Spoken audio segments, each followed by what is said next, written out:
आज के वीडियो में मैं आपको दीपक जी के साथ में घटी एक सच्ची और दिल को दहला देने वाली कहानी सुनाने वाला हूँ। सो वीडियो को एंड तक ज़रूर सुनिएगा और ऐसे ही हॉरर और मिस्टीरियस कंटेंट रोज़ शाम 6 बजे सुनने के लिए सब्सक्राइब कीजिए कार्तिक वन। और अब आगे की कहानी मैं आपको सुनाऊंगा दीपक जी के पॉइंट ऑफ व्यू से। मेरा नाम दीपक है। ये घटना मेरे साथ घटी थी सन 2017 में। दरअसल मैं एक मेडिकल स्टूडेंट हूँ और मुझे पढ़ाई करने के लिए एक दूसरे शहर जाना पड़ा था। वो दूसरा शहर था नागपुर। वहाँ पर मुझे एक हॉस्टल में रहने के लिए एक रूम अलॉट हुआ था, लेकिन उस रूम की क्या हिस्ट्री थी ये मैंने जानने की कोशिश नहीं की थी। और उस रूम को जिसने मुझे दिया था उसने भी मुझे इस रूम की हिस्ट्री नहीं बताई थी और मुझे जानने में कोई इंटरेस्ट था भी नहीं। मैं वहाँ जाकर अपना ताम झाम रख चुका था और अब वहाँ मैं रह रहा था। शुरुआत में तो मुझे वहाँ सब कुछ ठीक लगा, लेकिन उसके बाद मेरे साथ पैरानॉर्मल एक्टिविटीज़ होना शुरू हुई और ये सब मेरे साथ करीबन 15-20 दिनों तक चली। दरअसल बात कुछ इस तरह है कि शुरुआत में तो सब कुछ ठीक था, लेकिन 1 महीने बाद मुझे ऐसा लगता था कि कोई मुझे बार बार घूर घूर कर देख रहा है और कोई मुझे बार बार धक्का दे रहा है। ऐसा मुझे महसूस होता था, लेकिन मैं किसी को भी देख नहीं पाता था। लेकिन एक रात को मेरे साथ कुछ ऐसा घट गया जिसने मुझे उस रूम को छोड़ने पर ही मजबूर कर दिया। तो दरअसल हुआ ये कि एक रात को जब मैं मेरे रूम में बैठकर पढ़ाई कर रहा था तो मुझे एक बच्ची के रोने की आवाज़ें आने लगी।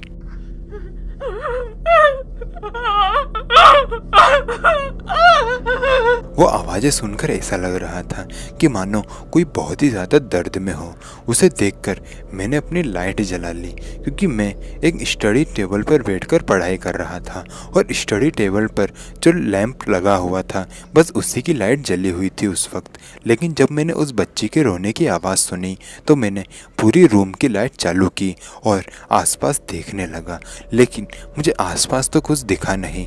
लेकिन जब मैंने वापस से अपना पढ़ाई की तरफ ध्यान केंद्रित किया तो मुझे एक बार फिर से किसी ने धक्का दिया और मेरा सर उसी लैंप में जाके लगा और वो इतनी ज़ोर से मुझे लगा कि चंद सेकंड्स के लिए मैं अपना होश ही खो दिया था। लेकिन जब मैंने अपना होश संभाला और पीछे पलट के देखा तो मैंने देखा कि एक लड़की मेरे रूम के पंखे से लटक रही है फांसी लगाकर। ये दृश्य इतना ज़्यादा खौफनाक था कि मैं इतनी ज़ोर से चिल्लाया कि मेरे आसपास के रूम के जितने भी स्टूडेंट्स थे वो मेरे रूम के बाहर इकट्ठा खड़े हो गए और मेरे रूम को खोलने की कोशिश करने लगे, क्योंकि मैंने रूम को अंदर से बंद किया हुआ था।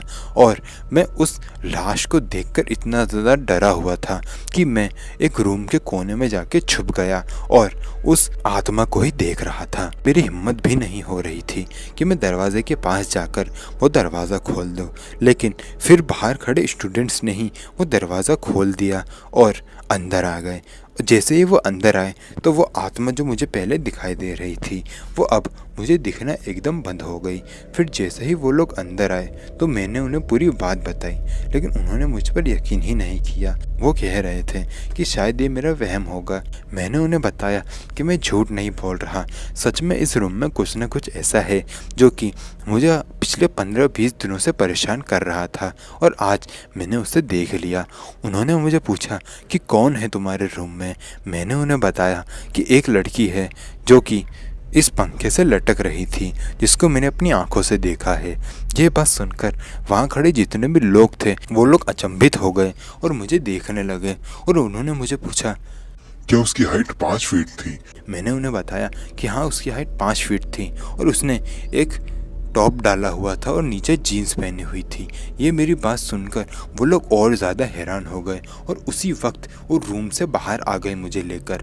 मैंने उन्हें पूछा कि क्या हुआ है, अभी तक तो तुम मुझ पर यकीन नहीं कर रहे थे। उन्होंने मुझे फिर कहा कि अब उन लोगों को मुझ पर यकीन हो गया है, क्योंकि कुछ समय पहले इसी रूम में ऐसे ही एक लड़की ने फांसी लगाकर आत्महत्या की थी, क्योंकि उसके पेरेंट्स ने उसके ऊपर पढ़ाई का इतना ज़्यादा लोड डाल दिया था कि वो उस लोड को सहन ही नहीं कर पाई और अपनी जान दे दी। और उसके बाद ये रूम बंद ही था। फिर नेक्स्ट में ही था जिसको ये रूम अलॉट हुआ था। फिर ये बात जानते ही मैंने वो रूम छोड़ दिया और एक फ्लोर नीचे वाले रूम में जाकर शिफ्ट हो गया। लेकिन आज भी मुझे उसी रूम में से अजीबोगरीब आवाज़ें आती हैं। खैर, अब तो मैं उस हॉस्टल को चेंज कर चुका हूँ, लेकिन कभी कभी किसी काम की वजह से या फिर दोस्तों को मिलने के लिए मैं उस हॉस्टल में जाता रहता हूँ और ऐसी आवाज़ें मुझे आज भी उस रूम से आती रहती हैं।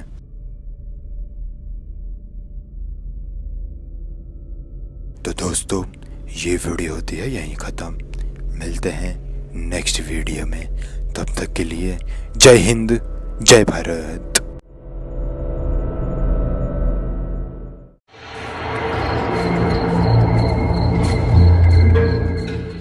हेलो दोस्तों, आज के वीडियो में मैं आपको नवीन जी के साथ में घटी एक सच्ची और डरावनी घटना सुनाने जा रहा हूँ। ये घटना उनके साथ उन्हीं के हॉस्पिटल में घटी थी। नवीन जी एक डॉक्टर हैं और अब आगे की कहानी मैं आपको सुनाऊँगा नवीन जी के पॉइंट ऑफ व्यू से।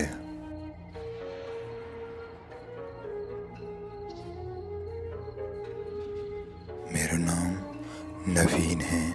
ये घटना में मेरा सामना हुआ था एक पैरानॉर्मल एंटिटी से। ये घटना मेरे साथ घटी थी सन 2009 में। मैं उस वक्त एक डॉक्टर था। अभी तो मैं रिटायर हो चुका हूँ, लेकिन उस वक्त मैं एक डॉक्टर था। मेरी उस वक्त भी उम्र बहुत ही ज़्यादा हो रखी थी, इसलिए कुछ सालों बाद मैं रिटायर हो गया था। तो हुआ ये कि एक दिन जब मैं अपने हॉस्पिटल में था तो बहुत ही ज़्यादा रात हो गई थी। तभी मुझे मेरे एक कलीग ने कहा, आपने सुना होगा कि लाशों को जिस रूम में रखते हैं उसे कोल्ड रूम करके कहते हैं।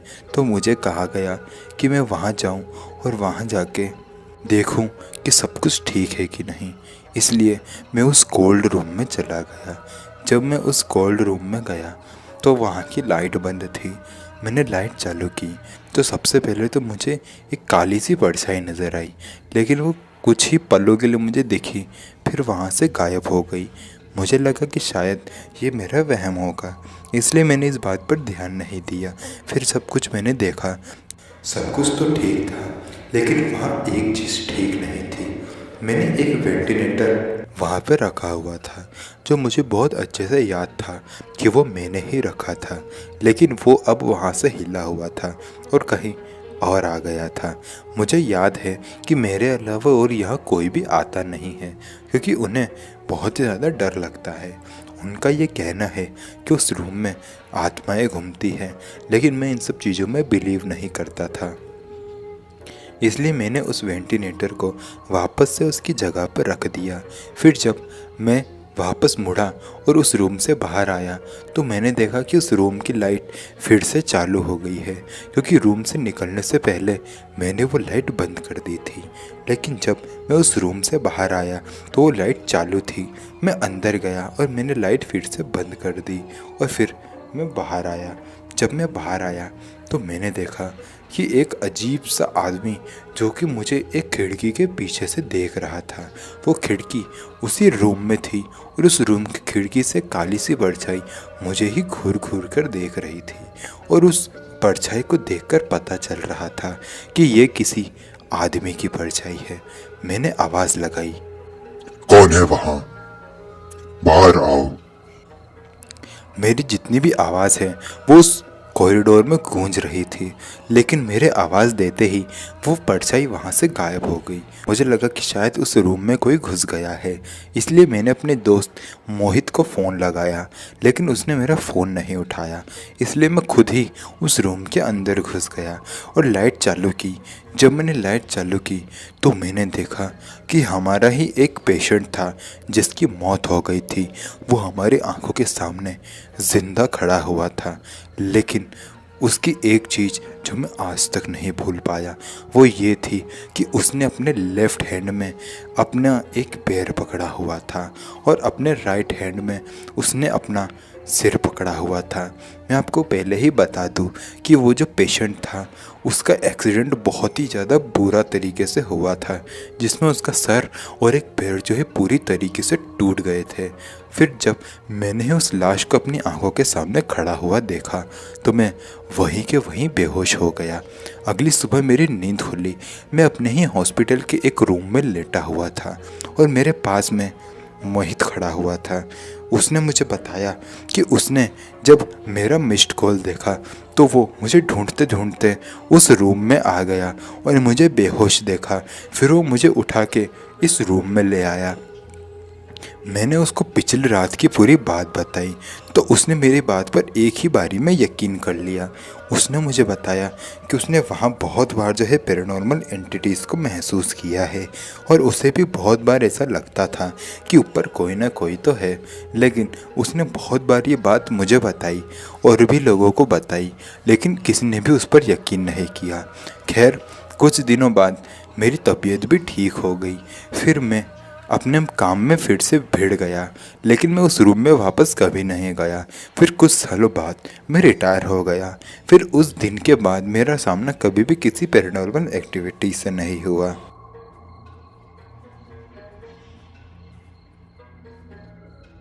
तो दोस्तों, अगर आपको ये कहानी पसंद आई तो वीडियो को लाइक करिएगा। ये कहानी मैंने ढूंढी थी कोरा से। अगर आपको ये कहानी पसंद आई तो मुझे कमेंट करके बताएं कि क्या मैं और ऐसे वीडियोस लेकर आऊं या नहीं। और मेरे इंस्टाग्राम का लिंक भी है नीचे डिस्क्रिप्शन बॉक्स में, और मैंने पिन कमेंट में भी अपने इंस्टाग्राम अकाउंट का नाम लिख दिया है। आप मुझे वहां जाके फॉलो करें, और अगर आप ही के साथ कोई घटना घटी हो तो वो भी आप मुझे भेज सकते हैं। मिलते हैं नेक्स्ट वीडियो में। तब तक के लिए जय हिंद, जय भारत।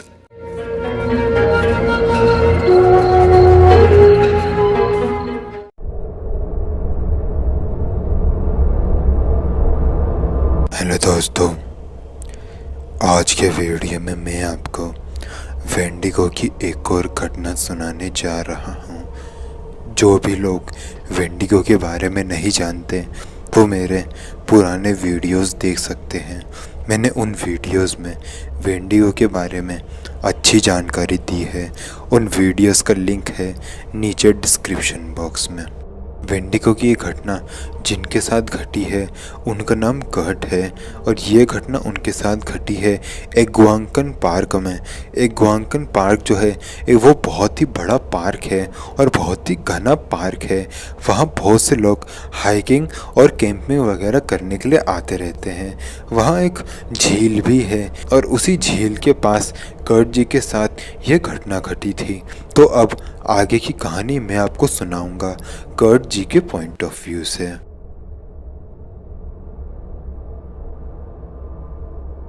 मेरा नाम कर्ट है। ये घटना मेरे साथ घटी थी सन 2018 में।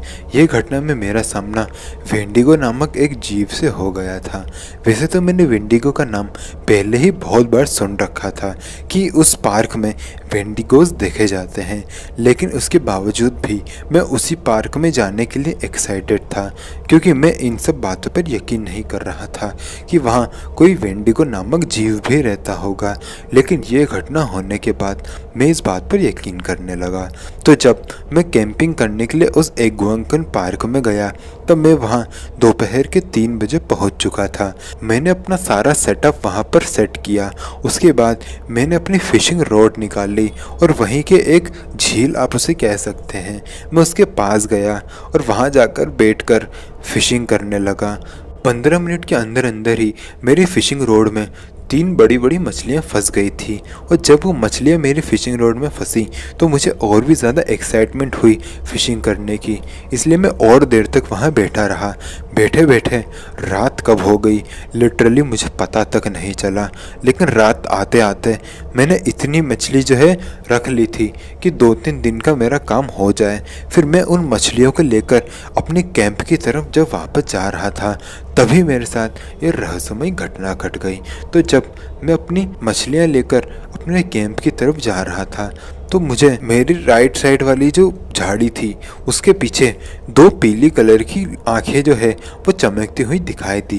पहले मैंने उन आंखों को देखा, मुझे लगा कि शायद मेरा वहम होगा, लेकिन जब मैं थोड़ा और आगे गया तो वो आंखें मुझे इस बार क्लियरली दिख गई।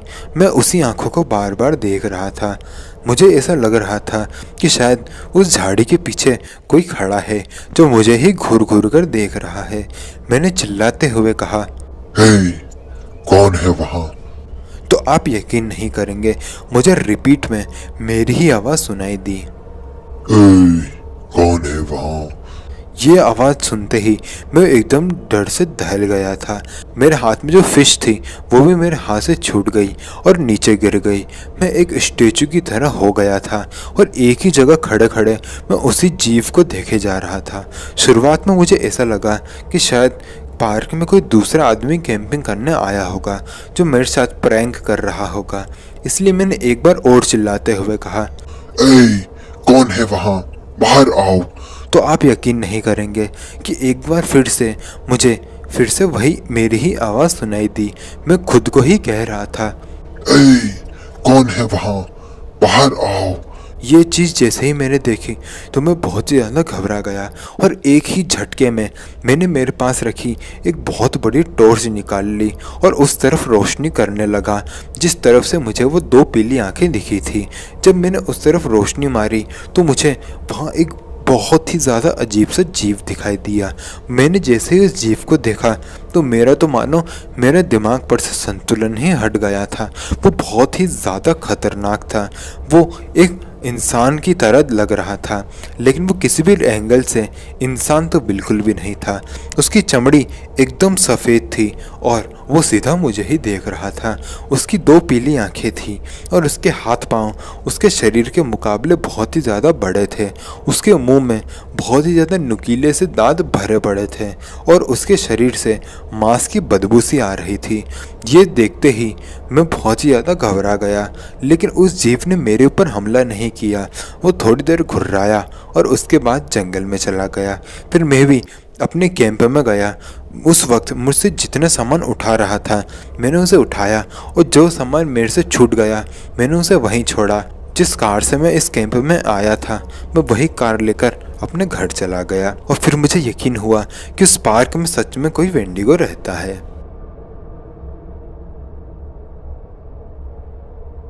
तो दोस्तों, ये वीडियो होती है यहीं ख़त्म। आशा करूँगा कि आपको ये वीडियो पसंद आई होगी। मिलते हैं नेक्स्ट वीडियो में, तब तक के लिए जय हिंद, जय भारत।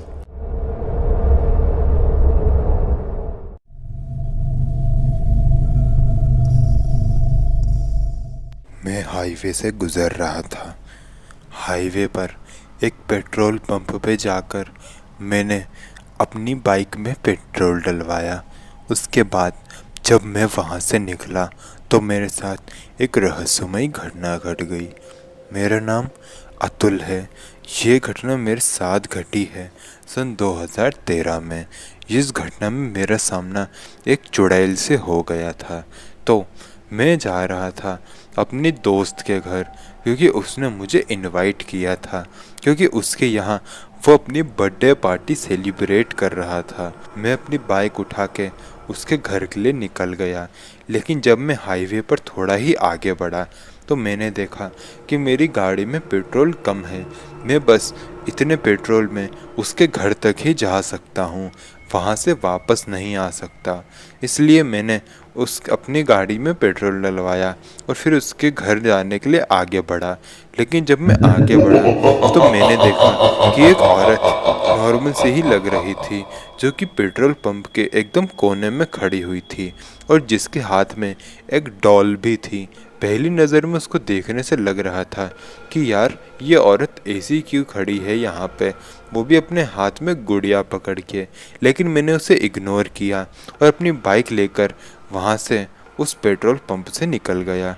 थोड़ा आगे गया तो मैंने देखा कि वो औरत एक पेड़ के पास खड़ी हुई है। ये देखकर मुझे बहुत अजीब लगा कि यार ये औरत पहले तो वहाँ खड़ी थी, अब इतनी जल्दी यहाँ कैसे आ गई। और उसके बाद जो हुआ वो मैं अपनी ज़िंदगी में आज तक नहीं भूल सकता। मैं अपनी बाइक लेकर उसके पास चला गया और मैंने सोचा कि मैं उसको पूछूंगा कि आखिर ये है कौन। उसके पास गया, मैंने उसको पूछा, आप कौन हो? यहाँ क्या कर रहे हो? क्या आपको किसी की मदद चाहिए क्या? तो उसने एकदम एक बिजली की रफ्तार के साथ मुझे देखा। उसके बाद मैंने उसकी शक्ल देख ली। पहले उसकी शक्ल ढंग से नज़र नहीं आ रही थी क्योंकि उसके बाल उसके मुंह पर आ रहे थे, लेकिन अब मैंने उसकी शक्ल देखी। उसकी आंखें एकदम लाल हो चुकी थी और उसकी शक्ल एकदम सफ़ेद हो चुकी थी, एकदम किसी डेड बॉडी की तरह। पर यह मंज़र देख के मैं इतना ज़्यादा डर गया कि मेरी बाइक मैंने वहीं छोड़ दी, या फिर आप कह सकते हैं कि मेरी बाइक मेरे से खुद ही छूट गई। फिर मैं वहाँ से भागने लगा। फिर वो औरत भी अजीब सी आवाज़ें निकालकर मेरे पीछे भागने लगी।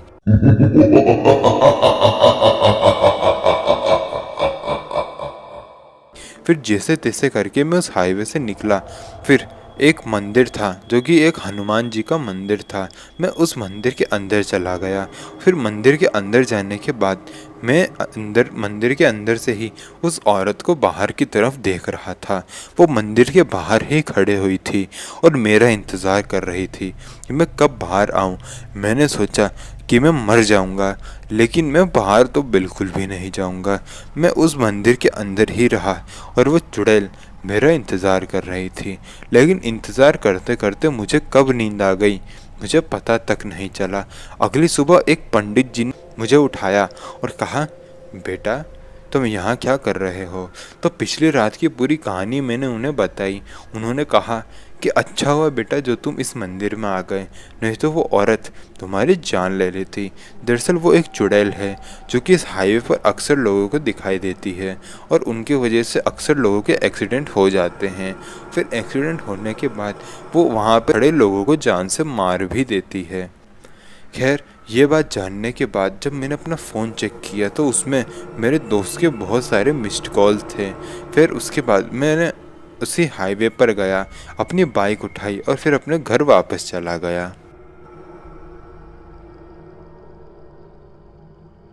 तो दोस्तों ये वीडियो होती है यहीं ख़त्म।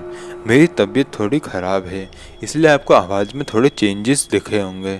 खैर मिलते हैं नेक्स्ट वीडियो में, तब तक के लिए जय हिंद, जय भारत।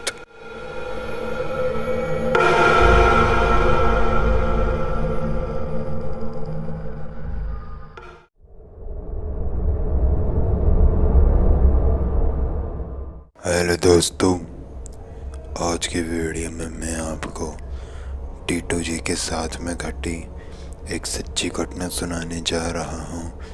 सो वीडियो को एंड तक ज़रूर सुनिएगा और ऐसे ही हॉरर और मिस्टीरियस कंटेंट रोज़ सुनने के लिए आप सब्सक्राइब कर सकते हैं मेरा चैनल कार्तिक वन।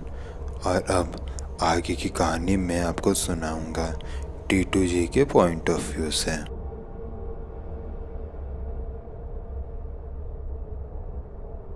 मेरा नाम टीटू है। दरअसल मैं एक प्लम्बर हूँ और लोगों के घरों में जाकर मैं पाइप वगैरह ठीक कर देता हूँ। तो एक दिन हमारी जो पूरी की पूरी टीम थी उसे एक कॉन्ट्रैक्ट मिलता है। वो कॉन्ट्रैक्ट एक बंद पड़ी बिल्डिंग का था। हमें ये बताया गया था कि हमें वहाँ जाना है और वहाँ जितने भी पाइप हैं उन्हें ठीक करना है। वो बिल्डिंग किसकी थी और किसने उसे बनाया था और उसका मालिक कौन था, इसके बारे में हमें कोई आइडिया नहीं था। उस बिल्डिंग के मैनेजर से हमारी बात हुई थी और उसने हमें पैसे भी एडवांस में ही दे दिए थे। फिर हम अगले ही दिन वहाँ पर वो प्लम्बिंग का काम करने के लिए चले गए, लेकिन काम जो है वो रात तक चला, जिस वजह से हम रात में लेट घर आए। हमने सारे पाइप वगैरह ठीक कर दिए थे, लेकिन अगली सुबह हमें उस घर के जो मैनेजर था उसका फ़ोन आया। उसने हमें कहा कि हमने जो रात को पाइप ठीक किए थे वो सब ख़राब हो गए हैं और एक बार आके हम फिर से देख लें।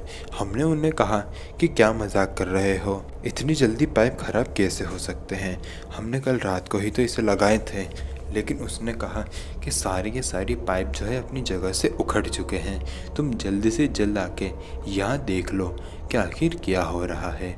इसलिए मैं और मेरी पूरी की पूरी टीम उस बिल्डिंग के अंदर गई और जब हमने वहाँ जाके देखा तो हमने पाया कि वहाँ सारे के सारे पाइप जो थे वो अपनी जगह से उखड़ चुके थे और एकदम बर्बाद हो चुके थे। मेरे साथ ये घटना जिस जगह पे घटी थी वो जगह बहुत ही सुनसान इलाका था, वहाँ कोई आता जाता नहीं था, इसलिए मैं आपको उस जगह का नाम भी नहीं बताऊँगा। लेकिन जब मुझे पता चला कि वो पाइप फिर से उखड़ गए हैं तो मुझे बहुत ही ज़्यादा अजीब लगा कि यार ऐसा कैसे हो सकता है कि सारे के सारे पाइप एक ही बारी में उखड़ जाएं। खैर उसके अगले दिन हमने वापस से सारे के सारे पाइप लगा दिए, लेकिन उसी रात को हमारे साथ इसी बिल्डिंग में एक अजीब घटना घट गई।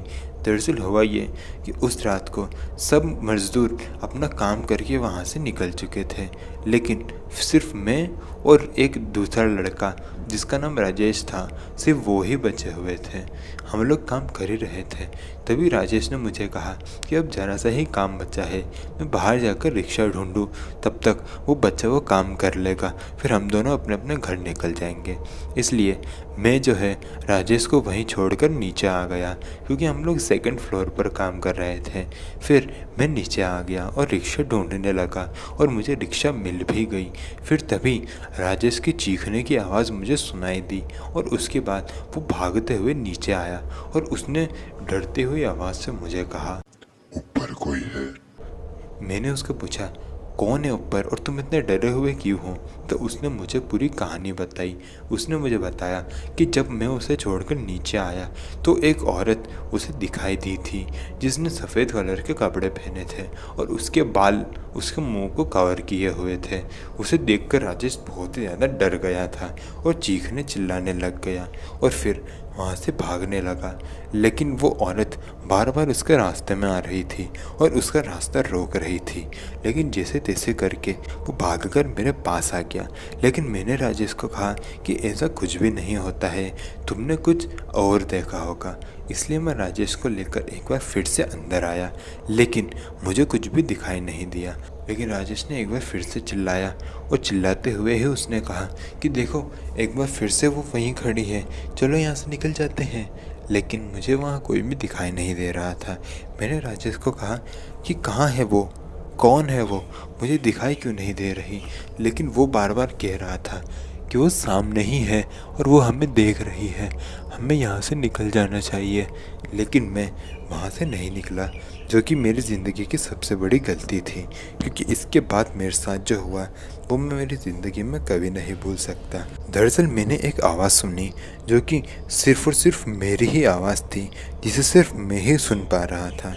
मैंने सुना कि मैं खुद को ही कह रहा हूँ कि टीटू यहाँ से निकल जाओ, नहीं तो मैं तुम्हें मार दूँगा। वो आवाज़ खुद से ही सवाल पूछ रही थी और खुद को ही जवाब दे रही थी, लेकिन ये आवाज़ राजेश नहीं सुन पा रहा था। ऐसा क्यों, मैं समझ नहीं पाया। वो आवाज़ सिर्फ़ और सिर्फ मैं ही समझ पा रहा था। उस वक्त में इतना ज़्यादा डरा हुआ था कि वो पूरा का पूरा इन्वायरमेंट ही मुझे डरा हुआ लगा। खैर उसके बाद मैं वहाँ से निकल गया और राजेश को उसके घर छोड़ा, फिर मैं भी अपने घर आ गया। दोस्तों ये घटना आपको सुनने में बहुत अजीब लगेगी, लेकिन ये घटना एकदम सच है जो कि मेरे साथ में घटी थी। और उसके बाद हमें उस बिल्डिंग के बारे में भी कुछ इन्फॉर्मेशन मिली। हमें ये पता चला कि वह बिल्डिंग में पहले 5 फैमिलीज़ रहा करती थी, लेकिन उन 5 फैमिलीज़ के जो मर्द थे उन्होंने एक लड़की का रेप कर दिया था, जिस वजह से उसकी मौत हो गई। और उसके बाद उन्होंने इस जगह को छोड़ दिया क्योंकि उसकी आत्मा उनकी ज़िंदगी में तबाही मचा रही थी। और उसके बाद वो आत्मा इसी बिल्डिंग में भटकती है। अच्छा हुआ जो हमने वहाँ का काम छोड़ दिया, नहीं तो हमारा साथ क्या होता ये हम खुद नहीं जानते।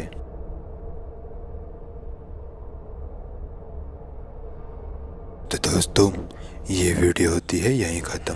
आशा करूँगा कि आपको वीडियो पसंद आएगी। वीडियो पसंद आई तो वीडियो को लाइक करना ना भूलें और कमेंट करके बताएं कि नेक्स्ट वीडियो किस टॉपिक पर लाई जाए। मिलते हैं नेक्स्ट वीडियो में, तब तक के लिए जय हिंद, जय भारत।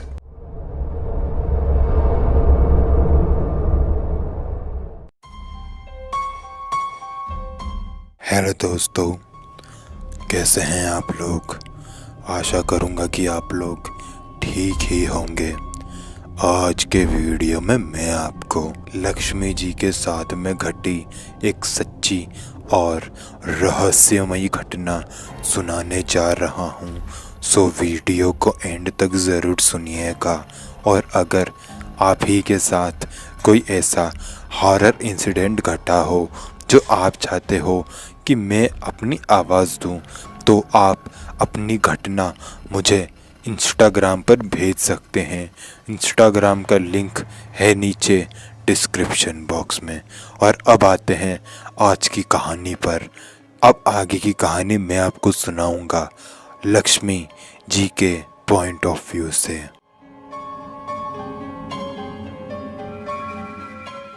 मेरा नाम लक्ष्मी है। ये घटना मेरे साथ सन 2008 में घटी थी। मैं महाराष्ट्र की रहने वाली हूँ और आज भी वहीं रहती हूँ। मेरे घर में मेरी मम्मी, मेरे पापा और मैं ही रहते हैं। मेरा कोई भाई बहन नहीं है। और 2008 में मैं जो है 11th क्लास में पढ़ा करती थी और मैं साइंस की स्टूडेंट थी, जिस वजह से मैं दिन भर बस पढ़ते ही रहती थी। मुझे पढ़ाई करना बहुत ही ज़्यादा पसंद था।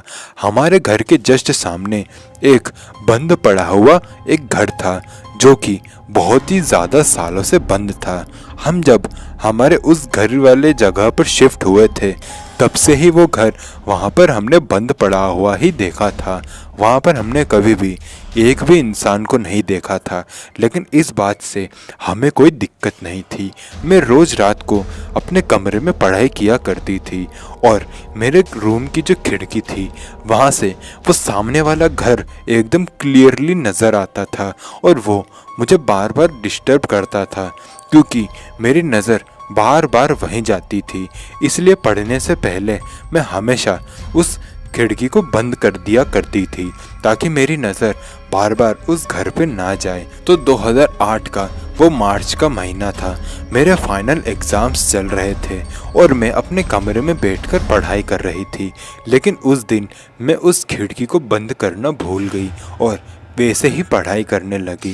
फिर मेरी नज़र वो एक बार फिर से उस घर की तरफ चले गई और जैसा कि मैंने आपको बताया कि मैं खिड़की बंद करना भूल गई थी, तो मुझे वो घर क्लियरली नज़र आया और उस घर के छत पर एक आदमी उल्टा चल रहा था। जी हाँ, आपने बिल्कुल सही सुना, एक आदमी उल्टे होके चल रहा था और वो मेरी तरफ ही देख रहा था। वो एक तरफ से दूसरी तरफ जा रहा था और फिर वापस आ रहा था, लेकिन उसकी एक सेकंड के लिए भी नज़र मेरे ऊपर से नहीं हटी, जिसे देखकर मैं बहुत ही ज़्यादा डर गई और चिल्लाते हुए अपने मम्मी पापा के कमरे में चले गई। मेरे मम्मी पापा अभी भी जाग रहे थे। उन्होंने मेरी डरी हुई शक्ल देख के मुझे पूछा कि क्या हुआ है। मैंने उन्हें बताया कि सामने वाले घर की छत पे एक आदमी उल्टा होकर चल रहा है और वो सीधा मुझे ही देख रहा है। फिर मेरे मम्मी पापा घर से बाहर निकले और उन्होंने उस घर को देखा, लेकिन अब उस घर में कोई भी नहीं चल रहा था। मैंने उन्हें समझाने की कोशिश की कि मैंने सच में एक आदमी को देखा है, लेकिन मेरे मम्मी पापा ने मुझे कहा कि तुम पढ़ाई के स्ट्रेस में तुम्हें कोई वहम हुआ होगा, जाओ वापस जाके पढ़ाई करो। इसलिए मैं वापस कमरे में आ गई। लेकिन जब मैं कमरे में आई तो वहाँ का मंजर देखकर मेरा तो दिल दहल गया। मेरा कमरा एकदम तितर बितर हो रखा था। उस कमरे की हालत ऐसी हो गई थी मानो किसी ने अपना गुस्सा उस कमरे में निकाला हो। इसलिए मैंने एक बार फिर से मम्मी पापा को चिल्ला के ऊपर बुलाया और उन्हें वो रूम का हाल दिखाया। उन्होंने रूम का हाल देखते ही मुझे कहा कि ये क्या हाल कर दिया है तुमने अपने कमरे का। मैंने उन्हें कहा कि मैंने कुछ नहीं किया, मैं तो अभी अभी ऊपर आई हूँ और मेरे सामने ये सब तितर बितर होके पड़ा हुआ था। मेरे मम्मी ने कहा कि ये तुमने ही किया होगा और तुम झूठ बोल रही हो, लेकिन मैंने ऐसा कुछ नहीं किया था। लेकिन मैंने उस रात उस बात को टालने के लिए मम्मी से माफ़ी मांग ली और उसके बाद उस रूम को वापस सेट कर दिया और सोने के लिए चले गई। लेकिन आधी रात को किसी आवाज़ से मेरी नींद खुली। फिर जब मैंने उस आवाज़ को ध्यान से सुना तो वो आवाज़ एक उल्लू की आवाज़ थी जो कि मैं क्लियरली सुन सकती थी। और चूंकि मैंने आपको बताया कि वो खिड़की से वो घर क्लियरली दिखाई देता था, तो ना चाहते हुए भी मैंने वो खिड़की खोल दी और उसी घर की तरफ देखने लगी, क्योंकि सोने से पहले मैंने वो खिड़की बंद कर दी थी। लेकिन न जाने उस रात मुझे क्या हुआ कि मैं अपने आप से ही उस खिड़की के पास गई और मैंने वो खिड़की खोल दी। और उसके साथ मैंने एक ऐसा मंजर देख लिया जो मैं अपनी ज़िंदगी में कभी नहीं भूल सकती। मैंने देखा कि एक आदमी जो एकदम एकदम मेरे सामने ही खड़ा हुआ था। मैंने जैसे ही खिड़की खोली तो वो मेरे एकदम सामने खड़ा था। दरअसल वो खड़ा नहीं था, वो हवा में उड़ रहा था और एक जगह पर असेंबल खड़ा हुआ था। ऐसा लग रहा था कि मानो उसके ऊपर ग्रेविटी काम ही ना कर रही हो। उसने जैसे ही मुझे देखा तो उसने मेरा गला पकड़ लिया और मुझे अंदर की तरफ धक्का मार दिया और मैं नीचे गिर गई। और मैं इतना ज़्यादा डर गई थी कि मैं उसी वक्त वहीं बेहोश हो गई। अगली सुबह जब मेरी आंखें खुली तो मेरी मम्मी मेरे हाथ पैरों को मसल रही थी। मेरी आंखें खुली तो मैंने उन्हें कल रात की पूरी कहानी बताई। उन्होंने मुझे बताया कि आज सुबह जब वो मेरे कमरे में आए तो मैं उन्हें नीचे गिरी पड़ी हुई मिली थी और मेरे गले पर हाथ के निशान भी मिले थे। मैंने उन्हें पूरी बात बताई और उसके बाद उन्होंने मेरी बात पर यकीन किया और मुझे एक पंडित जी से मिलाया, जिन्होंने मुझे एक धागा बांधने को कहा। वो धागा एक नॉर्मल धागा नहीं था। पंडित जी ने उसमें कुछ मंत्र फूंक दिए थे और मुझे कहा कि मैं इस धागे को पहन के रखूं, क्योंकि ये धागा मेरी रक्षा करेगा, क्योंकि वो आत्मा एक प्रेत आत्मा है जो कि मेरे पीछे पड़ गई है। और उसके बाद वो धागा मैंने हमेशा पहन के रखा और आज भी पहन के रखा है, क्योंकि मैं उस आत्मा से इतनी ज़्यादा डरी हुई हूँ कि मुझे हर पल ऐसा लगता है कि अगर मैंने ये धागा निकाल दिया तो वो आत्मा मेरी जान ले लेगी। इसलिए मैं कभी भी अपने हाथ से उस धागे को नहीं निकालती और आज भी मैं उसी घर में रह रही हूँ।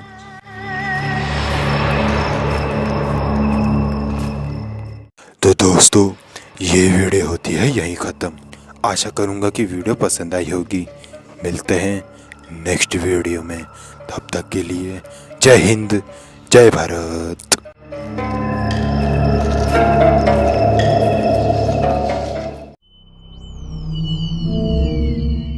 हेलो दोस्तों, कैसे हैं आप लोग? आशा करूँगा कि आप लोग ठीक ही होंगे। आज के वीडियो में मैं आपको प्रियांशी जी के साथ में हुआ एक सच्चा और असली इंसिडेंट सुनाने जा रहा हूँ। सो वीडियो को एंड तक ज़रूर सुनिएगा। और अगर आप ही के साथ कोई ऐसी सच्ची घटना घटी हो जो आप चाहते हो कि मैं लोगों को सुनाऊं, तो इंस्टाग्राम का लिंक है नीचे डिस्क्रिप्शन बॉक्स में। और अब आगे की कहानी मैं आपको सुनाऊंगा प्रियांशी जी के पॉइंट ऑफ व्यू से।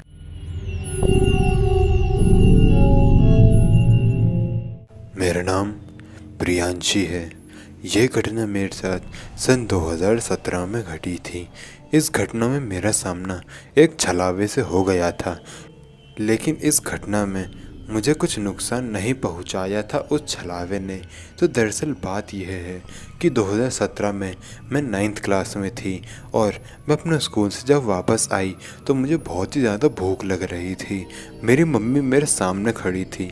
मैंने उन्हें कहा कि मम्मी, मुझे बहुत भूख लग रही है, आप मुझे जल्द से जल्द खाना दे दो, मैं कपड़े चेंज करके आती हूँ। मम्मी ने कहा कि ठीक है, तुम कपड़े बदल लो और हाथ मुंह धो लो, तब तक मैं तुम्हारे लिए खाना निकालती हूँ। फिर मैंने मम्मी को कहा ठीक है, और उसके बाद मैं वहाँ से अपने कमरे में आ गई। और फिर जब मैं मेरे कमरे से बाहर निकली तो मम्मी ने टेबल पर खाना निकाल दिया था और मैं खाना खाने के लिए बैठ गई। और उसके बाद मम्मी मेरी आंखों के सामने ही जो है वो किचन में गई मेरे लिए पानी लाने के लिए। लेकिन बहुत टाइम हो गया, मम्मी अंदर से बाहर ही नहीं आ रही थी। मैंने मम्मी को बहुत आवाज़ भी लगाई, लेकिन उन्होंने मेरी आवाज़ नहीं सुनी। फिर मैं खुद ही उठ के किचन में चले गई पानी लेने के लिए। लेकिन जब मैं किचन में गई तो मैंने देखा कि मम्मी किचन में थी ही नहीं। वो हवा में ही कहीं गायब सी हो गई थी। मैंने उन्हें पूरे घर में ढूंढा लेकिन वो मुझे कहीं नहीं मिली। उसके बाद मेरे घर का गेट जो है वो खुला। मेरे घर का गेट चैनल गेट का है, इसलिए उसके खुलने की आवाज़ मैंने सुन ली थी। मैं भागते हुए गेट की तरफ गई। मैंने देखा कि मम्मी जो है गेट से आ रही थी और मम्मी घूम के कहीं से आए ये हो नहीं सकता था, क्योंकि घर से बाहर निकलने का केवल एक ही रास्ता था जो कि उस डिनर टेबल के एकदम सामने से निकलता था जहाँ मैं खुद बैठी हुई थी। तो ऐसा तो हो नहीं सकता कि मम्मी कहीं दूसरे रास्ते से बाहर निकल गई हो और अब वो चैनल गेट वाले रास्ते से आ रही हो।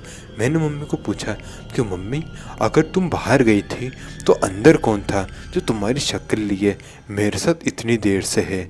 मेरी मम्मी ने मुझे पूछा कि क्या बात कर रही हो, मैं तो कब से बाहर ही थी, तुम किस इंसान की बात कर रही हो।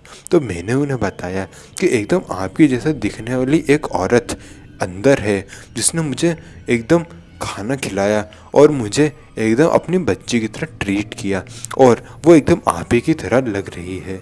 मुझे लगा वो आप ही होंगी। उसके बाद मम्मी अंदर आई लेकिन उन्हें कुछ भी अजीब नहीं लगा। मैंने उन्हें बताया कि जब मैं स्कूल से आई थी तो मैंने आप ही को मेरे सामने खड़ा देखा था। मुझे लगा कि वो आप ही होंगी, इसलिए मैंने उन्हें खाना निकालने के लिए कह दिया। उसके बाद मैं खाना खाने लगी, लेकिन जब मैंने पानी मांगा तो वो किचन में गई और फिर वहाँ गायब हो गई। ये बताने के बाद मम्मी जो है वो ज़ोर ज़ोर से हंसने लग गई। मैंने मम्मी को पूछा कि मम्मी आप हंस क्यों रहे हो। मेरे को एक पल के लिए लगा कि शायद मम्मी का ही ये कोई प्लान होगा, लेकिन मम्मी ने मुझे बताया कि तुम्हारे साथ एक छलावे ने शायद छोटा सा मजाक किया होगा। मैंने मम्मी को पूछा कि आखिर ये छलावा क्या होता है। उन्होंने मुझे बताया कि छलावे जो हैं अक्सर लोगों के साथ में छल कर देते हैं। छलावे ने शायद तुम्हारे साथ भी ऐसे छोटा मोटा छल कर दिया होगा। मेरी मम्मी ने मुझे बताया कि कभी कभी छलावा जो है लोगों के साथ में टकरा जाता है और ऐसी हरकतें कर देता है। खैर, उस दिन के बाद मेरे साथ कभी भी कोई ऐसी पैरानॉर्मल घटना नहीं घटी।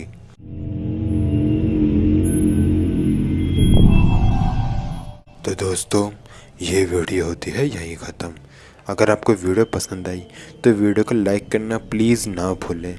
मिलते हैं नेक्स्ट वीडियो में, तब तक के लिए जय हिंद, जय भारत।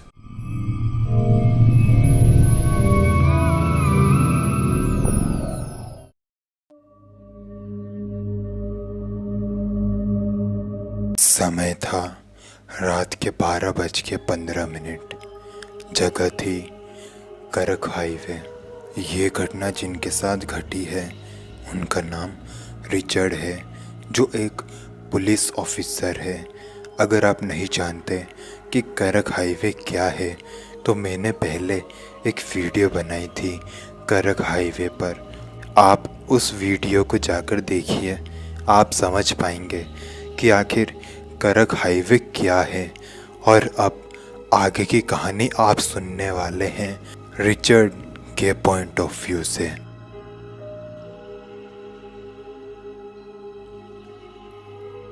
मेरा नाम रिचर्ड है। ये घटना मेरे साथ घटी थी सन 1998 में। 1998 में मैं करक हाईवे के पास वाले इलाके में डिप्लॉयड था। मैं उस वक्त एक पुलिस ऑफिसर था। अब मैं रिटायर हो चुका हूँ, लेकिन उस वक्त मैं एक 3 स्टार पुलिस ऑफिसर था। और उस साल को मेरे साथ एक ऐसी घटना घटी थी जिसको मैं अपनी ज़िंदगी में आज तक नहीं भुला पाया।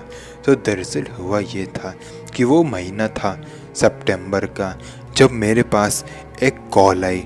कॉल में एक लड़की थी जो कि बहुत ही ज़्यादा रो रही थी। वो रोती हुई आवाज़ में मुझे कह रही थी, मुझे बचाओ, मुझे बचाओ, यहाँ कुछ लोग हैं जो मुझे मार डालेंगे। मैं करक हाईवे पर हूँ, आप जल्दी आ जाइए। मैंने फ़ोन रखा, अपनी जीभ निकाली और अकेले ही उस लड़की को बचाने के लिए करक हाईवे पहुंच गया। वो करक हाईवे पर मैंने अपनी पूरी गाड़ी एकदम फुल स्पीड में दौड़ाई, लेकिन मुझे वहां पर वो लड़की नहीं मिली। मैं करक हाईवे का एकदम एंड पॉइंट टच करके आ गया, लेकिन मुझे वो लड़की नहीं मिली। इसके बाद मैं अपनी कार जो है वो बहुत ही धीमी रफ्तार से चलाने लगा। मुझे लगा कि शायद तेज रफ्तार होने के कारण मुझे वो लड़की दिखाई नहीं दी होगी, इसलिए मैं धीरे कार चला रहा था और उस लड़की को ढूंढ रहा था। लेकिन तभी मुझे कुछ लड़कियां दिखी। वो करीबन 4 लड़कियां होंगी। वो मुझसे करीबन 50 मीटर की दूरी पर थी, फुटबॉल खेल रही थी। अब इतनी रात को कोई लड़की ऐसे हाईवे पर फुटबॉल खेलेंगी तो किसी को भी अजीब लगेगा, जो कि मुझे भी लगा। मैंने अपनी कार का शीशा नीचे किया और उनको चिल्लाते हुए कहा, तुम लोग इतनी रात को यहाँ क्यों खेल रहे हो? लेकिन उनमें से किसी भी लड़की ने मेरी आवाज़ नहीं सुनी। उसके बाद मैंने अपनी कार का शीशा ऊपर किया और उनके पास ले जाने लगा। लेकिन धीरे धीरे करके जब मैं उनके पास जा रहा था तो मुझे कुछ ऐसा पता चल गया जिसको देखकर मैं समझ गया कि ये इंसान तो बिल्कुल भी नहीं है। दरअसल जब मैं अपनी कार उनके पास लेके गया तो मैं उनके शरीर के आर पार देख पा रहा था। जी हाँ, मैं आर पार देख पा रहा था। ऐसी चीज़ को जब मैंने मेरी आंखों के सामने देखा तो मेरा दिमाग जो है घूम गया। मैं समझ ही नहीं पा रहा था कि आखिर मैं क्या करूं। मैं एकदम कांपने लगा था। मैंने अपनी कार घुमाने की कोशिश की, लेकिन तभी 4 लड़कियां मेरे कार के चारों तरफ आके अचानक से ही खड़ी हो गई। वो ऐसे आके खड़ी हुई कि मानो उनके अंदर बिजली की रफ्तार हो। वो मेरे कार के आसपास आके खड़ी हो गई और जोर जोर से हंस रही थी।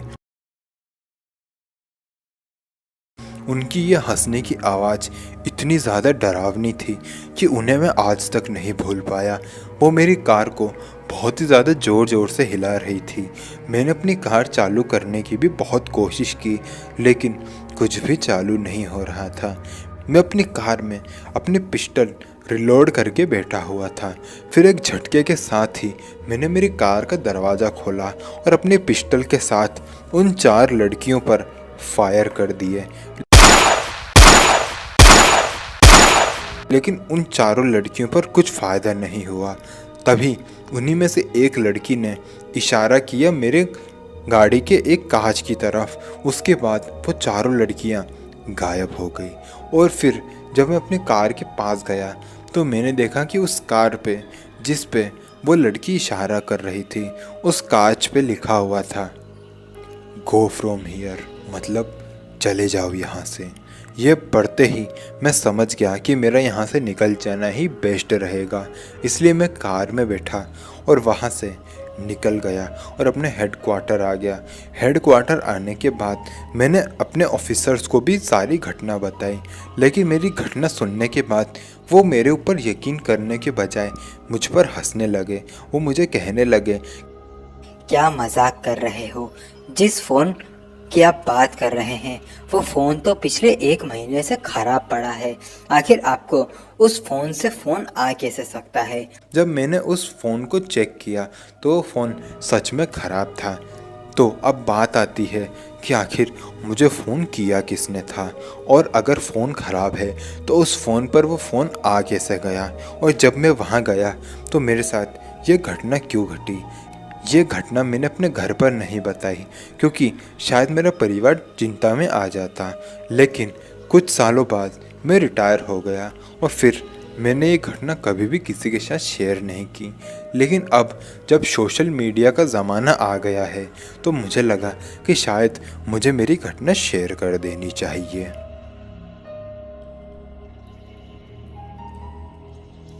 तो दोस्तों, वीडियो अच्छी लगी? वीडियो अगर अच्छी लगी तो वीडियो को प्लीज़ लाइक करिए और कमेंट करके बताएं कि वीडियो कैसी लगी। और ऐसे ही और मिस्टीरियस कहानियाँ सुनने के लिए सब्सक्राइब कर लीजिए इस चैनल को, क्योंकि हर शाम 6 बजे आपको मिलेगा डर का डोज। और इंस्टाग्राम का लिंक भी है नीचे डिस्क्रिप्शन बॉक्स में। मिलते हैं नेक्स्ट वीडियो में, तब तक के लिए जय हिंद, जय भारत।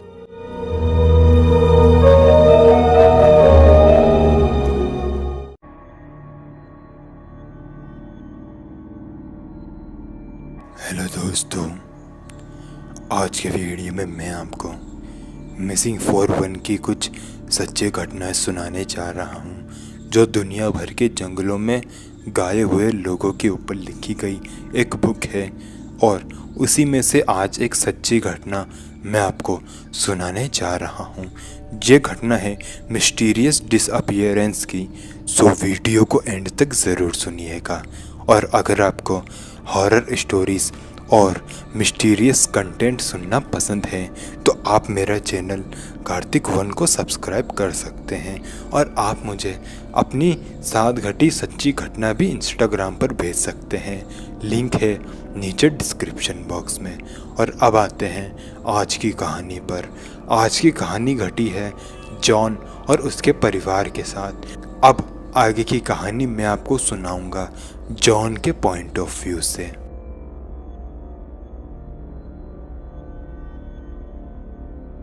मेरा नाम जॉन है। मैं, मेरी बीवी और मेरे 2 बच्चे 1990 में जंगलों में पिकनिक बनाने के लिए गए हुए थे और उस घटना में मैंने मेरा बेटा खो दिया था। दरअसल बात है 1990 की और उस वक्त मेरे परिवार में मैं, मेरी वाइफ और मेरी एक बेटी और एक बेटा था।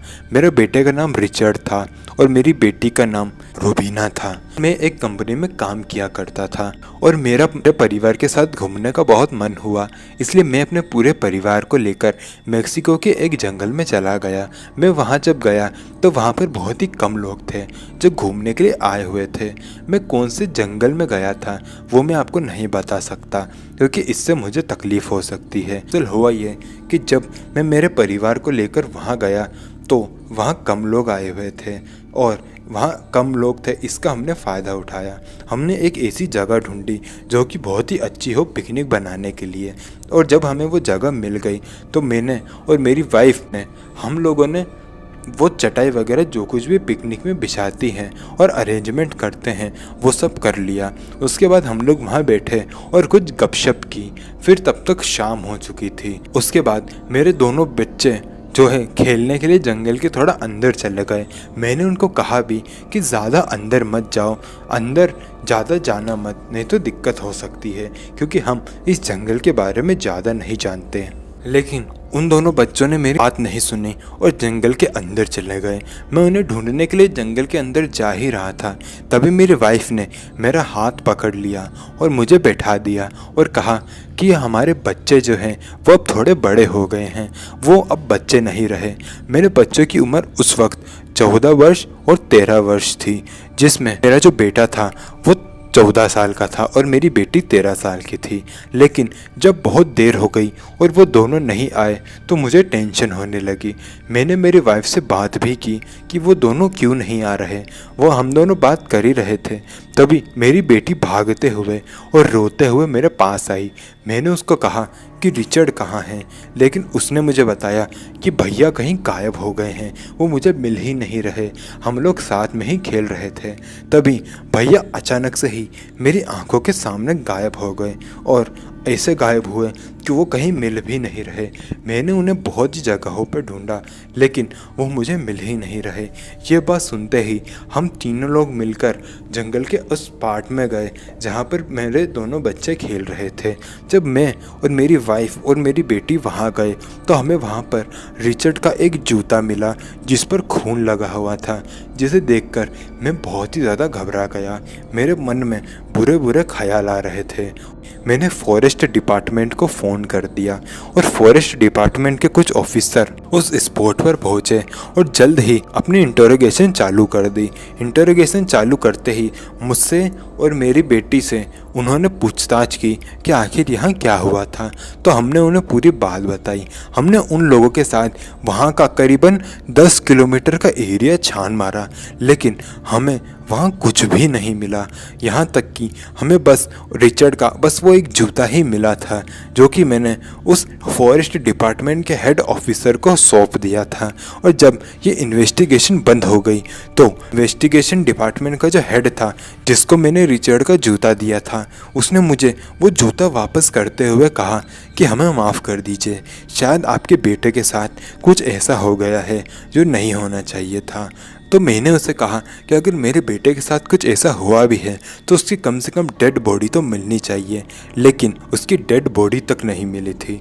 तो उन्होंने मुझे बताया कि ये जंगल बहुत ही मिस्टीरियस है और यहाँ अक्सर लोग जो है गुम हो जाते हैं, लेकिन वो कभी वापस नहीं मिलते, और अगर वापस मिलते भी हैं तो उन्हें कुछ याद नहीं रहता। हो सकता है कि आपका बेटा भी कभी ना कभी वापस ज़रूर आए, लेकिन उसे कुछ भी याद नहीं होगा। ये बात सुनते ही मेरा दिमाग घूम गया। मैंने उस हेड ऑफिसर का गला पकड़ लिया और कहा कि मुझे मेरा बेटा चाहिए, मैं कुछ नहीं जानता।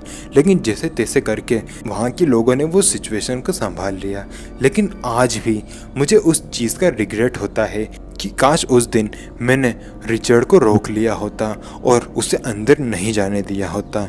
और आज भी मैं, मेरी वाइफ और मेरी बेटी रिचर्ड का इंतज़ार करते हैं और ये आशा लगाए बैठे रहते हैं कि एक न एक दिन रिचर्ड घर ज़रूर आएगा।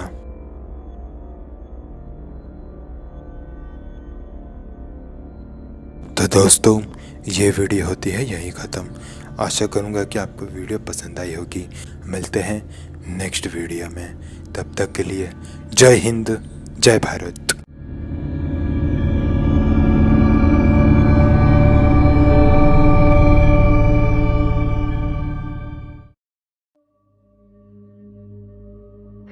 दोस्तों, कल वीडियो इसलिए नहीं आ पाई क्योंकि मेरे फ़ोन में कुछ दिक्कत आ गई थी, इस वजह से मैं वीडियो कल नहीं ला पाया।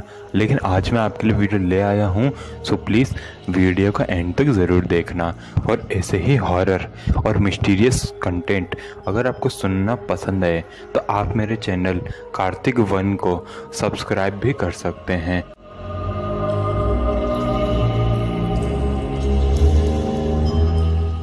दोस्तों, आज की वीडियो में भी मैं आपको छलावे की एक सच्ची घटना बताने वाला हूं, जो कि शुभम जी के साथ में घटी थी। ये छलावे की घटना वैसे तो सुनने में बहुत अजीब है, लेकिन रियल है। और आगे की जो घटना मैं आपको सुनाने वाला हूं, वो मैं आपको शुभम जी के नज़रिए से ही बताऊंगा। मेरा नाम शुभम है। ये घटना मेरे साथ 2018 में घटी थी। दरअसल मैं और मेरा एक दोस्त रोहित था, हम दोनों मिलकर ही स्कूल जाया करते थे और स्कूल से वापस घर आया करते थे। हम स्कूल साइकिल से जाया करते थे क्योंकि हमारी स्कूल ज़्यादा दूर नहीं थी, इसलिए हम लोग साइकिल से जाते थे और साइकिल से आते थे। तो वो सितंबर का महीना था जब मैं अपने घर के बाहर बैठे बैठे स्कूल की तैयारी कर रहा था और जूते वगैरह पहन रहा था। तभी मेरे सामने रोहित आकर खड़ा हो गया। वो स्कूटी लेकर आया था। मैंने उसको पूछा कि आज तुम स्कूटी लेकर कैसे आ गए? तो उसने मुझे कहा कि उसके पापा ने उसे स्कूटी चलाने की परमिशन दे दी है।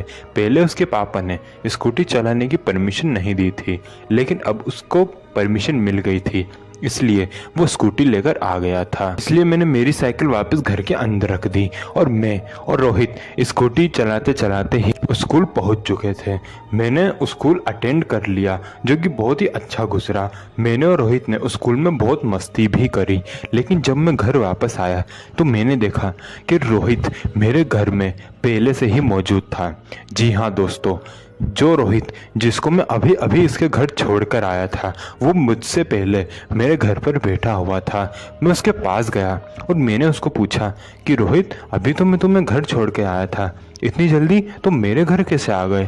तो उसने कहा कि यही बताने के लिए तो मैं तुम्हारे पास आया हूँ कि सुबह जो तुम्हें लेने के लिए आया था वो मैं नहीं बल्कि एक छलावा था।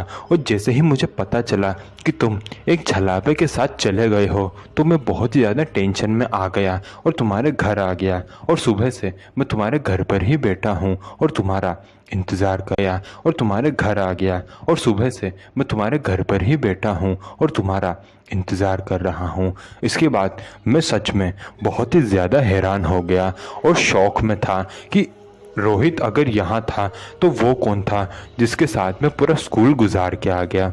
तो मेरी मम्मी ने मुझे बताया कि इस दुनिया में एक छलावे नाम की एक स्पिरिट होती है जो कि लोगों की शक्ल लेकर आती है और उन्हें तंग भी करती है। ये घटना जो मेरे साथ हुई थी उसमें मेरे पर कोई हानि तो नहीं पहुंचाई थी उस छलावे ने, लेकिन उस छलावे ने मेरे अंदर भूत प्रेतों के बारे में एक सच्चाई जगा दी थी कि भूत प्रेत सच में मौजूद होते हैं। तो दोस्तों आज की वीडियो होती है यहीं ख़त्म। मैं जानता हूँ ये वीडियो बहुत ही छोटी है और इस वीडियो में मैंने आपको जो घटना सुनाई है वो सुनने में आपको बहुत अजीब सी लगी होगी, लेकिन ये घटना मैंने रेडिट से निकाली थी। शुरुआत में जब मैंने इस घटना को पढ़ा था तो मैं भी सोचने में लग गया था कि ये घटना रियल है या फेक, लेकिन मुझे छलावे की और कोई घटना नहीं मिली, इसलिए मैं यही घटना आपके लिए लेकर आ गया। वीडियो अच्छी लगी तो प्लीज़ वीडियो को लाइक कर दीजिएगा और शेयर कर दीजिएगा अपने फ्रेंड सर्कल में।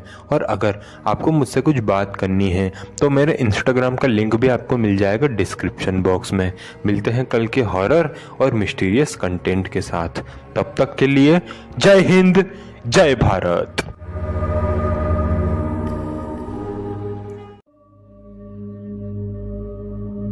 दोस्तों आज की वीडियो में मैं आपको अनुज के साथ में घटी एक सच्ची घटना सुनाऊंगा जो सुनने में बहुत ही ज़्यादा रहस्यमय है। सो वीडियो को एंड तक ज़रूर सुनिएगा और ऐसे ही हॉरर और मिस्टीरियस कंटेंट रोज़ सुनने के लिए आप मेरे चैनल कार्तिक वन को सब्सक्राइब भी कर सकते हैं। और अगर आप ही के साथ कोई हॉरर इंसिडेंट घटा हो तो वो आप मुझे मेरे इंस्टाग्राम पर भी भेज सकते हैं, जिसका लिंक मैं आपको दूंगा नीचे डिस्क्रिप्शन बॉक्स में।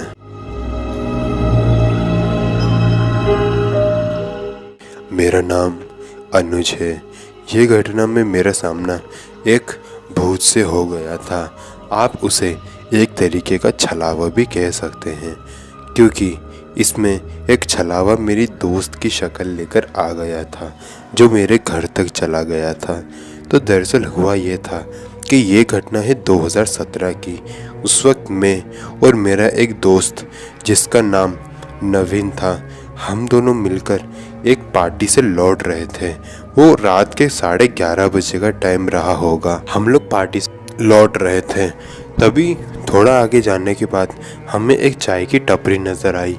वहाँ पर एक बंदा पहले से ही बैठा हुआ था जो चाय पी रहा था। हमने सोचा कि घर जाने से पहले हम ज़रा सी चाय पी लेते हैं ताकि हमारी नींद उड़ जाए, इसलिए हम उस टपरी पर गए और चाय पीने लगे। हम लोग चाय पी ही रहे थे, तभी मुझे ज़रा सी टॉयलेट आ गई और मैंने नवीन को कहा कि नवीन तुम यहीं रुको, मैं ज़रा टॉयलेट करके आता हूँ। मैं उस टपरी से थोड़ा दूर गया और एक पेड़ के नीचे टॉयलेट करने लगा। मैं आपको पहले ही बता दूं कि वो जो चाय की टपरी थी वो एक सुनसान एरिया में थी जहाँ बहुत से पेड़ थे और उसमें से कुछ पेड़ पीपल के भी थे और वो चाय की टपरी एक पीपल के पेड़ के नीचे ही थी। टॉयलेट करने के बाद जब मैं मुड़ा तो मैंने देखा कि नवीन मेरी तरफ भागता हुआ आ रहा था। वो बहुत ही ज़्यादा डरा हुआ था और उसकी शक्ल से ही लग रहा था कि वो बहुत ज़्यादा परेशान है। वो मेरे पास आया और उसने मुझे कहा कि जल्दी गाड़ी भगाओ। मैंने उसको पूछा कि क्या हुआ है, तुम इतने डरे हुए क्यों लग रहे हो? तो उसने मुझे कहा कि फ़िलहाल तुम यहाँ से गाड़ी भगाओ। तो मैंने कहा कि क्या तुम उस चाय वाले को पैसे दे आए? तो उसने कहा कि हाँ पैसे दे दिए हैं, बस जल्दी से गाड़ी भगाओ। तो मैंने गाड़ी स्टार्ट की, नवीन पीछे बैठा और अब हम हमारे घर की तरफ निकल चुके थे। करीबन थोड़े ही आगे जाने के बाद मैंने नवीन को पूछा कि क्या हुआ है तुम्हारे साथ, तुम इतना अजीब बिहेव क्यों कर रहे हो? तो उसने सिर्फ एक शब्द में मेरा जवाब दिया, मुझे कुछ नहीं हुआ है। वो बहुत ही अजीब बिहेव कर रहा था। वो ऐसा क्यों कर रहा था मुझे नहीं पता। बीच बीच में मैंने उससे बहुत से सवाल पूछे, लेकिन वो हर सवाल का जवाब एक एक उत्तर में दे रहा था। खैर कुछ देर बाद हम घर पहुंच गए। घर पहुंचने के बाद नवीन ने मुझे कहा मैं उसके लिए पानी लेकर आऊं।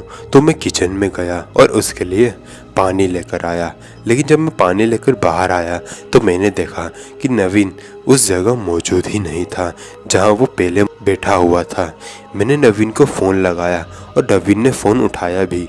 मैंने उसे कहा कि तुम कहाँ चले गए हो, मैं तुम्हारे लिए पानी लेकर आया था। तो नवीन ने मुझे कहा तुम मुझे चाय की टपरी पर छोड़ के यहाँ क्यों चले आए हो?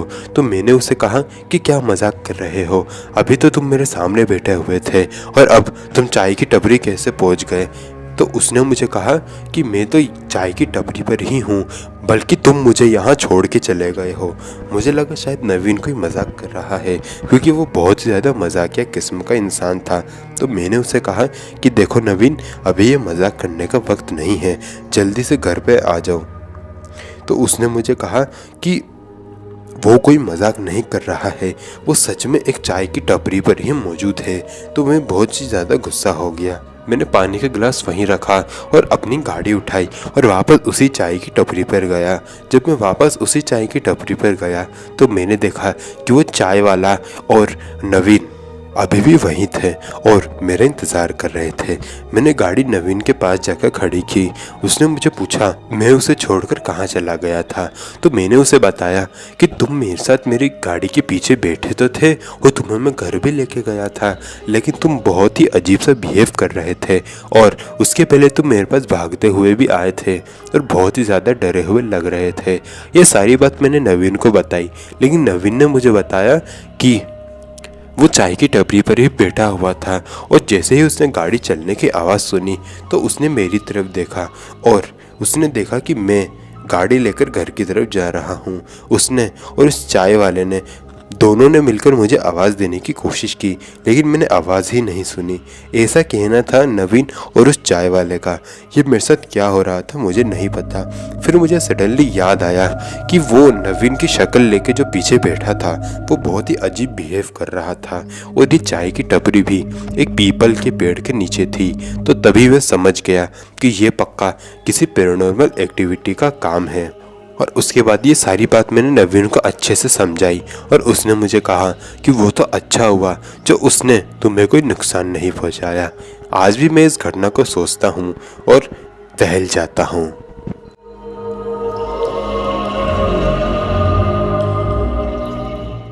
तो दोस्तों, ये वीडियो होती है यहीं ख़त्म। आशा करूँगा वीडियो पसंद आई होगी। मिलते हैं नेक्स्ट वीडियो में, तब तक के लिए जय हिंद, जय भारत।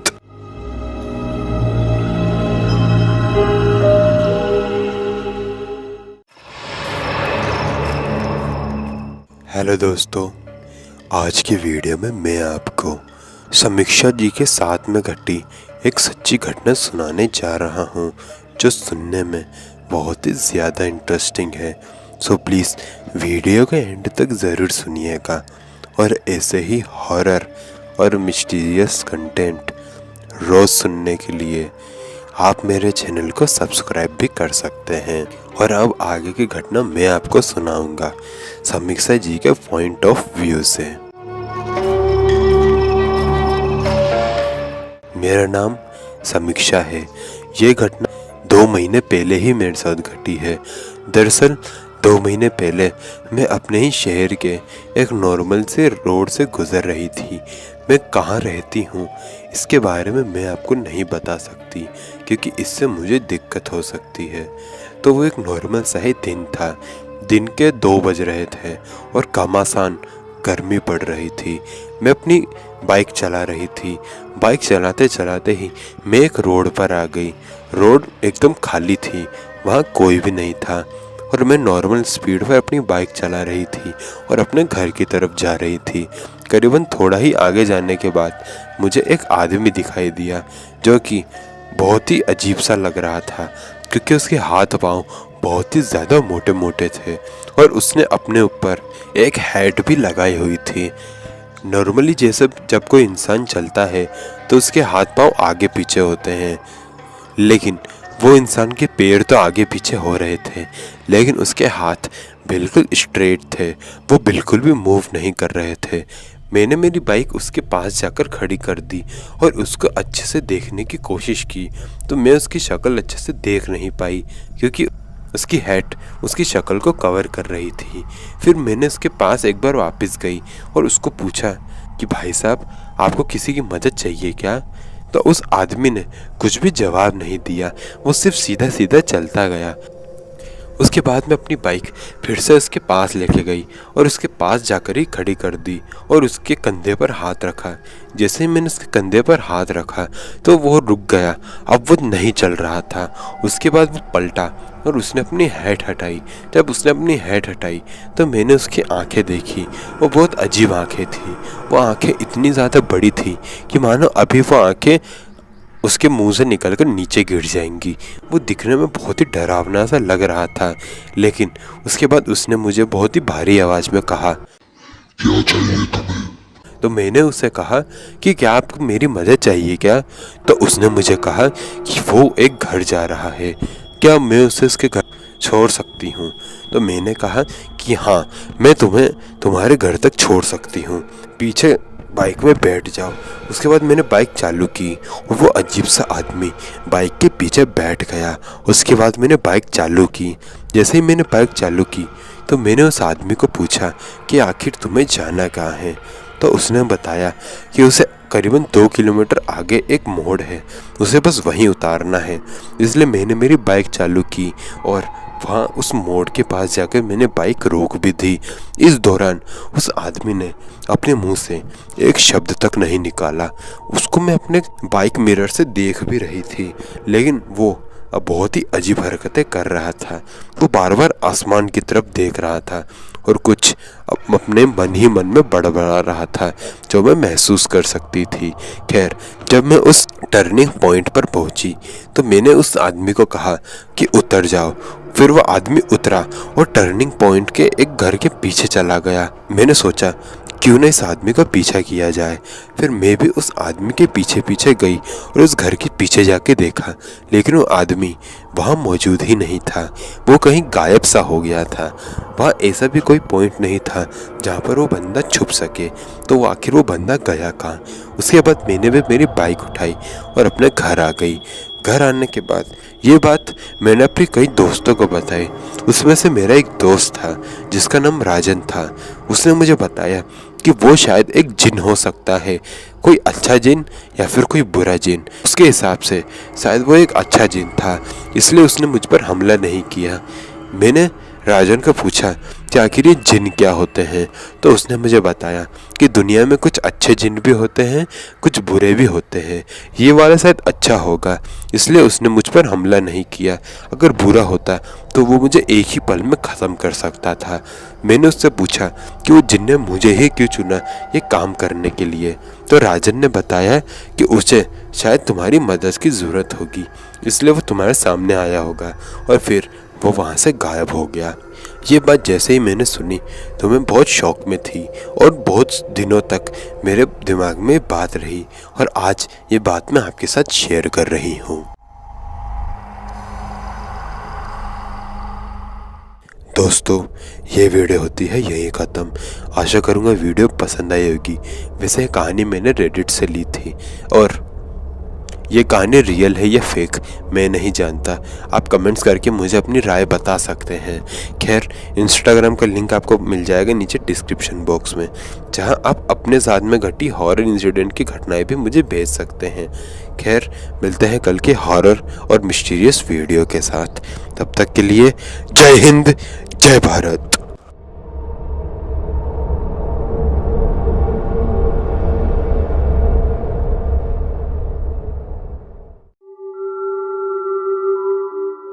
हेलो दोस्तों, कैसे हैं आप लोग? आशा करूंगा कि आप लोग ठीक ही होंगे। आज के वीडियो में मैं आपको आश्चर्य जी के साथ में घटी एक सच्ची घटना सुनाने जा रहा हूं। सो वीडियो को एंड तक ज़रूर सुनिएगा और ऐसे ही हॉरर और मिस्टीरियस कंटेंट रोज़ सुनने के लिए सब्सक्राइब कीजिए कार्तिक वन। और अब आगे की कहानी मैं आपको सुनाऊंगा आश्चर्य जी के पॉइंट ऑफ व्यू से।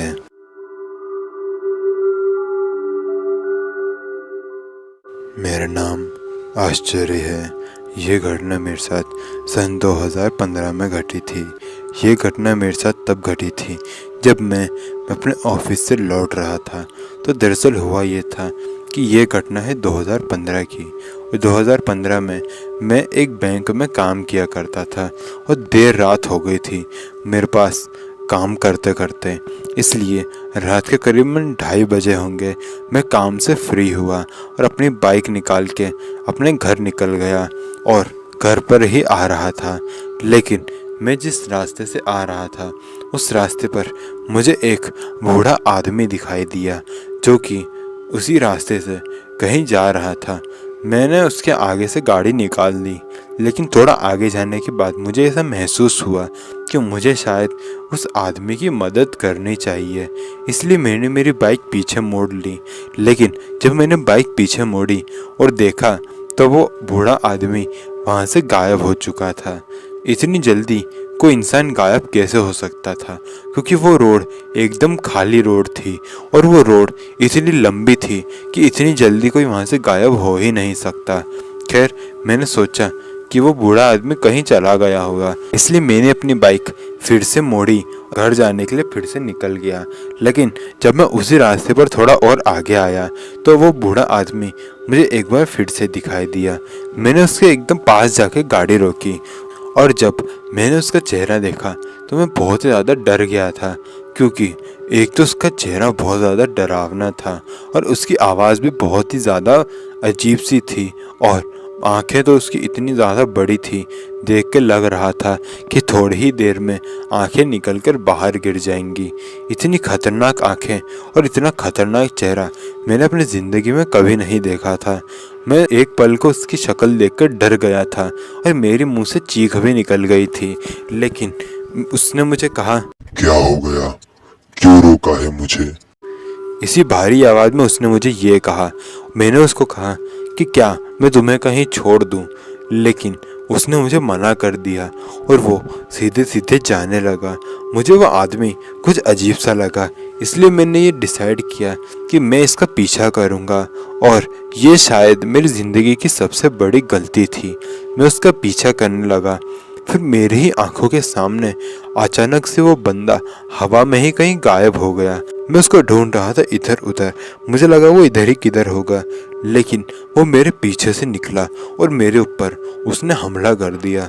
जब वो मुझे मार रहा था तो वो मुझे कह रहा था कि मैं उसके पछड़े में ना पड़ूं, क्योंकि वो कोई इंसान नहीं बल्कि एक शैतानी रूह है जो कि किसी भी इंसान को आसानी से मार सकती है। मैं चुपचाप यहाँ से निकल जाऊँ, नहीं तो वो मेरे टुकड़े टुकड़े कर देगी। इसके बाद वो एक बार फिर से हवा में ही गायब हो गया और मैं अपनी बाइक उठा के वहाँ से निकल गया और अपने घर आ गया। घर पे जब मैं पहुंचा तो मेरे कपड़े फटे हुए थे। मेरी ऐसी हालत देखकर घर वालों ने मुझसे पूछा कि आखिर क्या हुआ है। मैं उन्हें पूरी घटना बता के उन्हें खामखा का टेंशन नहीं देना चाहता था, इसलिए मैंने झूठ कह दिया कि मेरा एक्सीडेंट हुआ है और उसके बाद मैं उस रास्ते से बहुत ही कम ही गुजरा। मैंने एक दूसरा रास्ता ढूंढ लिया था जहाँ से मैं अपने ऑफिस जाता था और उस दिन के बाद मुझे वो अजीब सा आदमी फिर कभी दिखाई नहीं दिया।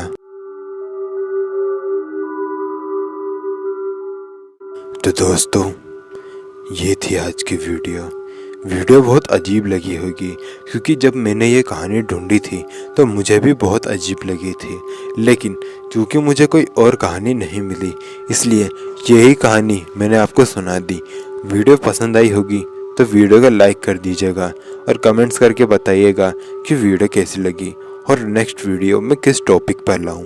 मिलते हैं नेक्स्ट वीडियो में, तब तक के लिए जय हिंद, जय भारत।